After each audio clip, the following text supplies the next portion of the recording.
Angela, thank you so much for being here on APTN InFocus. Now, you are class counsel for a number of class actions ranging from sexual misconduct to Indigenous rights and others as well. Can you tell us a bit of what you're currently working on in regards to those?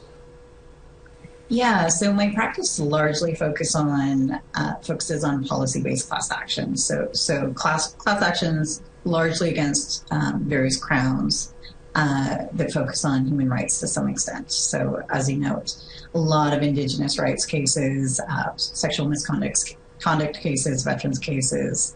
Right now, one of the biggest cases and or series of cases I'm working on have to do with the Indigenous child welfare system. And as we all know, that system is very broken, and there's a hugely disproportionate representation of Indigenous children in care throughout Canada. So about 3 years ago, I filed a class action on behalf of 3 Indigenous individuals, 2 of whom are First Nation, 1 of whom is Métis, that sought to hold Canada accountable for the harms caused to them and others like them as a consequence of being apprehended from their families, from their Indigenous communities, and placed in the care of others who are not members of their Indigenous community group or people. That's kind of a novel action because in the past, Canada's kind of washed its hands of First Nations and other Indigenous children who reside off reserve land. So this case said, no, not okay historically. You've always had an obligation to, obligations with respect to, Indians and land reserve for Indians, First Nation individuals, Aboriginal rights by virtue of Canada's constitutional obligations. And so we said, you can't just wash your hands of that. And so, beginning in the late 80s, early 90s, Canada stopped paying for off-reserve Indigenous child welfare. So prior to that, it actually had recognized its duties. It paid for the care of those children, and then it just stopped doing so. So with that action, we said, no, enough is enough. You play a vital role. You Canada play a vital role in this current crisis.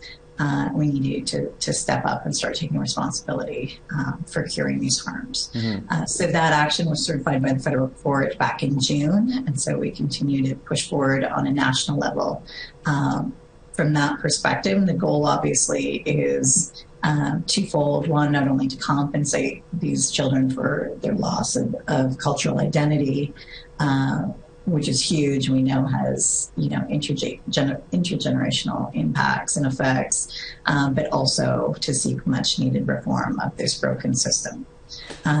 As a kind of follow-up to that, we filed a series of provincial actions with our co-counsel across the country, so British Columbia, Alberta, Saskatchewan, Ontario, and Quebec. Again, with a focus on the provincial element and the lack of underfunding for Indigenous child welfare, and specifically the lack of funding for preventative care. Right. And Angela, just staying on the CFS one for a moment here, there's so many privacy considerations when it comes to CFS as well. Has it been challenging at all for you and the firm to find plaintiffs? So I would say no, because it is such a crisis, and I think that we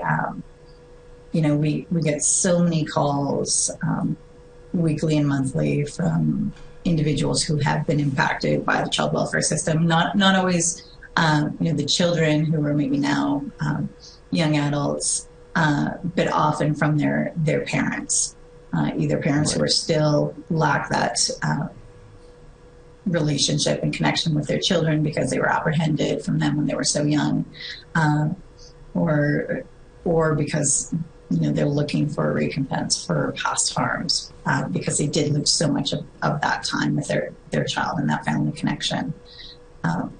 The interesting thing is, we say these are obviously very, very complicated issues, but they're all grounded in intergenerational trauma, Canada's past policies of assimilation, residential schools, day schools, boarding homes program, all of these programs, as we know, were designed to really to take Indigenous children and youth away from their families and communities, and to assimilate them into mainstream Canadian culture. And the impact of that, we see so many clients who their grandparent was part of the 60s scoop, and then their parent, their grandparent was part of residential schools, their parents were part of 60s scoop, they then were apprehended from their parents, and it becomes this cycle that I think is so hard to break free of. And very clearly there needs to be much more funding put into preventative care, because the solution and the impact of removing children as a matter of first resort, as a matter of last resort, has such devastating consequences. And we see that in the numbers. We see that in the drastic overrepresentation of Indigenous children in care. It's not working. It's not a system that works. Well, and Angela, one more on the CFS, and then we'll I'll ask a few other questions. But I wanted to ask about why are there multiple class actions for the same issue? I'm thinking of the settlement this week for the $23 billion also for CFS. So why are there multiple on the CFS issue? Yeah, so the one you've been hearing about deals with First Nation children who had been apprehended on reserve land. We say, so the Stone Child, the other action I was referring to initially, that action deals with First Nation and other children who were apprehended off reserve. Okay. We say there's no principled basis to distinguish First Nation children living off reserve from First Nation children living on reserve. They're no less Indigenous by virtue of having been forced essentially in the past off their reserve land because of Canada's assimilationist and colonial policies. So in effect, Canada's been able to benefit by its policies which took Indigenous First Nation people off their land, moved them into mainstream society, and then Canada was able to wash its hands of them from a funding perspective and otherwise. So for Canada to deny responsibility for these off-reserve kids when they're finally acknowledging their role with respect to the on-reserve kids, we say is nonsensical, because the only way they can justify that is by a position that inevitably has a consequence of them saying that those children are less Indigenous, are not truly Indigenous by virtue of now residing off reserve land, which we know can't be right and isn't right. And there's so much of the First Nation population and Indigenous population generally that is scattered throughout urban centres across Canada. And what we need to do is try and reconnect those individuals with their culture and their communities, not to further create a divide. Right.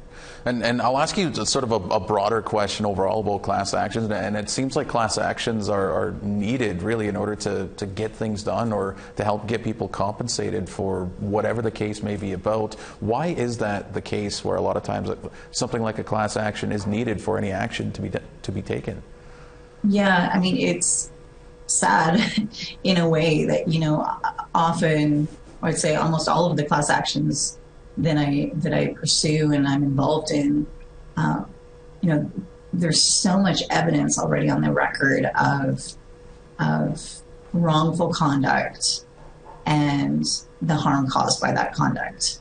Now, it doesn't always mean you're able to prove that by a civil standard, but certainly most of these cases, it's well known. There's so many studies and reports and otherwise, and the Indigenous child welfare context is a perfect example. This problem of this epidemic of overrepresentation of Indigenous children in care is not unknown. It's known.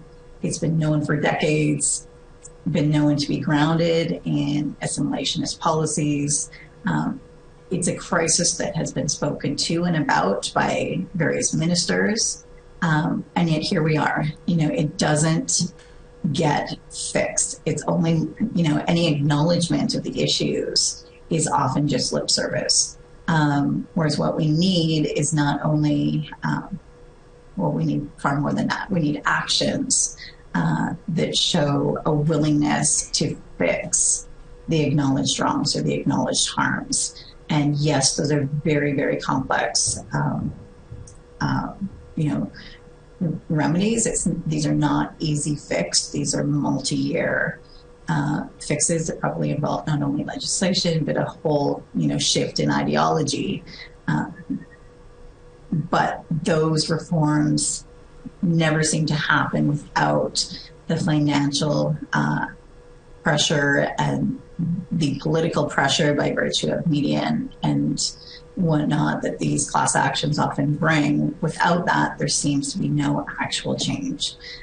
So, I certainly use the vehicle of class actions as a mechanism, not only to try and get compensation for past harms for individuals who are so deserving of that, but more importantly, to try and reform, very broken systems. Yeah. And, these goals are not easy.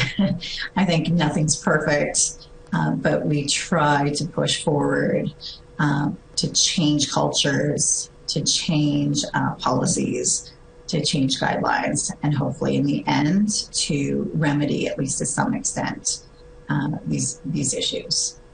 Well, that's really well said. And sort of on that same topic, are there any more upcoming class actions that you can tell us about at this point in time?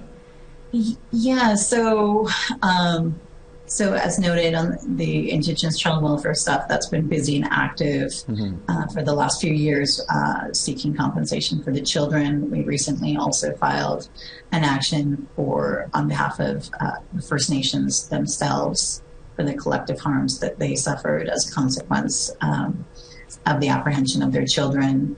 I have got an action that deals with alleged systemic negligence against the province of British Columbia with respect to racial discrimination in the healthcare system, and the effect of that is not only that often First Nation individuals are turned away or improperly triaged at hospitals, but also has the effect of these individuals not even wanting to seek treatment and care when they need it because they're worried about improper and stereotypical assumptions being placed on them. Right. So that's an action that's ongoing.